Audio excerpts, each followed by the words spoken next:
Y bueno, antes de entrar más a profundidad a estudiar sobre las leyes de Mendel, debemos entender quién fue este personaje que nos ha dado todos los conocimientos de la genética. Gregor Johann Mendel fue un monje científico que vivió durante el siglo XIX, durante los años de 1822 a 1884. Pero a él se le considera como el padre de la genética por sus descubrimientos, que fueron reconocidos al inicio del siglo XX por Eric Bohm, Hugo de Bryce y Carl Correns. Sí, que de forma independiente, como que ellos tres pudieron verificar sus estudios de los principios básicos de la herencia, que a partir de los experimentos que él realizó en su jardín supieron el comienzo de la genética moderna.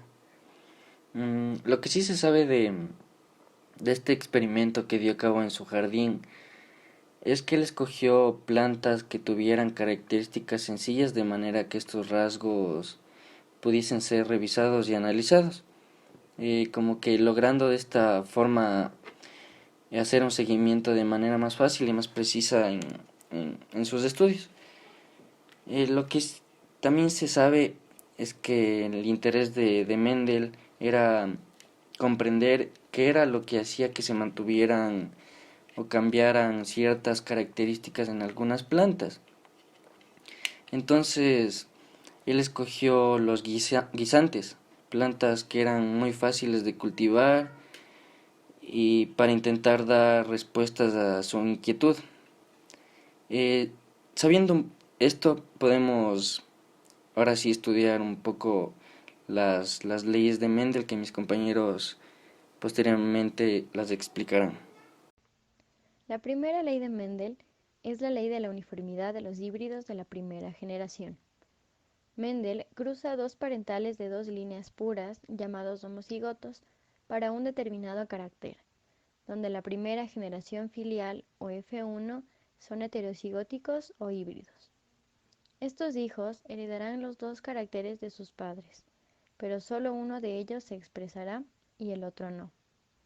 Este principio lo determinó usando guisantes de color amarillo y guisantes de color verde, donde al cruzarlos, la primera generación de guisantes heredó el color amarillo. Este color es el carácter dominante que se expresa. Un ejemplo de aplicación de esta ley es el color dominante de los ojos, por lo que si un padre que tiene ojos verdes y tiene un hijo con una mujer de ojos cafés, el hijo heredará los dos caracteres, pero solo uno se expresará, que será el color café de la madre, al ser este un alelo dominante. Pero también heredará el alelo de color de ojos verdes, pero este no se expresará al ser un alelo recesivo en esta primera generación. Mendel hace un segundo experimento en el cual siembra las semillas de la segunda generación y dejó que las plantas desarrolladas de estas semillas se autofecundaron. Los resultados obtenidos los podemos observar en esta imagen. Tenía una proporción de 3 plantas con semillas amarillas y una planta con semilla verde. A esta frecuencia de diferentes fenotipos le llamó frecuencia fenotípica. De igual forma determinó que de acuerdo con los fenotipos observados se les asocia un genotipo, homocigoto dominante, heterocigoto o homocigoto recesivo. A lo largo de los experimentos, Mendel observó las mismas frecuencias en cualquiera de los 7 caracteres que estudió a lo largo del periodo experimental. Luego de estos experimentos, Mendel postula la segunda ley, la ley de la segregación de caracteres, también denominada ley de la disyunción. Mendel explica a través de sus resultados que los factores que determinan la herencia se separan de forma que cada gameto solo podía contener uno de ellos. Lo que Mendel llamó factores son en realidad los dos alelos de un mismo gen. Los gametos del individuo de la primera generación pueden incluir el alelo dominante y el alelo recesivo.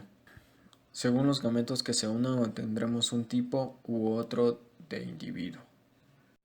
Un ejemplo de la segunda ley mendeliana es el cruzamiento entre dos flores de color blanco. En este ejemplo, el gen de color blanco es la A mayúscula y el gen recesivo es la A minúscula. Al producirse la germinación de las plantas hijas se puede observar que su color varía en una proporción 3:1, 3 blancas y una roja. Para entender mejor los resultados obtenidos, realizamos el cruzamiento en un cuadrado de Punnett, obteniendo como resultados un homocigoto dominante, dos heterocigotos y un homocigoto recesivo. El homocigoto dominante y el heterocigoto van a ser de coloración blanca, ya que predomina el gen dominante, que es el blanco, y en el homocigoto recesivo, ya que ambos genes son recesivos, su coloración va a ser roja. La tercera ley de Mendel. La tercera ley de Mendel es también llamada la ley de la segregación independiente de caracteres. Por lo tanto, en esta ley ya se hace referencia a dos características diferentes, por lo que también se la puede conocer como la ley de los dihíbridos. Con sus estudios, Mendel concluyó que dos características diferentes son heredadas de manera independiente entre ellos. Esto es, que el patrón de herencia de un rango no afectará al patrón de herencia de otro. Esta ley se cumple en los genes que no están ligados en diferentes cromosomas o que se encuentran en regiones muy separadas del mismo cromosoma y siguen las proporciones 9:3:3:1. Tomando en consideración el principio de la transmisión independiente, Mendel cruzó dos individuos dihíbridos, los cuales fueron guisantes amarillos y lisos con características dominantes, con guisantes verdes y rugosos de características recesivas. Si consideramos dos caracteres a la vez, al cruzar individuos dihíbridos puros, en la F1 se obtuvieron todos los individuos híbridos para ambos caracteres. Posterior a ello, se autofecundó la F1 y se obtuvo una nueva generación con características diferentes. De esta manera, comprobó que las características de los guisantes no interfieren entre sí y se distribuyen de manera independiente.